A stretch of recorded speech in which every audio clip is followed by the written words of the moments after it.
Hallo en welkom by hierdie video oor die ontwerp van robuuste databasestabele. Vandag gaan ons ondersoek hoe die keuse van die regte datatipes en die toepassing van beperkingsakkuraatheid, konsekwentheid en integriteit in jou databases verseker. Ons gaan kyk hoe om datatipes by jou data te pas, unieke rekords met primêre sleutels af te dwing, ontbrekende inligting met not-nul beperkings te voorkom, waardes te valideer met behulp van check-beperkings, standaardwaardes te verskaf en toepaslike veldgroottes vir optimale werkverrigting in te stel. Dit is belangrik om datatipes te gebruik wat by jou data pas, soos int vir getalle, varchar vir teks en decimal vir waardes wat presisie vereis, soos geldeenheid. Primêre sleutelbeperkings verseker dat elke rekord in jou tabel uniek geïdentifiseer word, byvoorbeeld deur predicted int as 'n primêre sleutel te gebruik. Deur not-nul beperkings toe te pas, kan jy verhoed dat noodsaaklike velde ontbrekende waardes het, soos naam varchar 100 not-nul.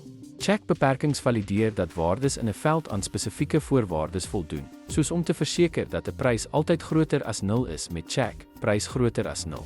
Standaardwaardes vul outomaties 'n veld in wanneer geen waarde verskaf word nie, byvoorbeeld kategorie varchar 50 standaard algemeen.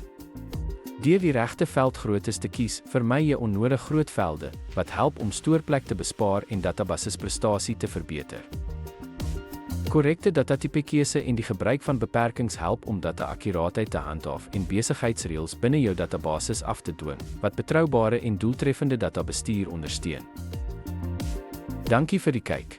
Deur datatipes noukeurig te kies en beperkings toe te pas, kan jy akkurate data handhaaf, belangrike besigheidsreëls afdwing en jou databases doeltreffend en betroubaar hou. Die implementering van hierdie beste praktyke sal jou help om jou data met selfvertroue en effektief te bestuur.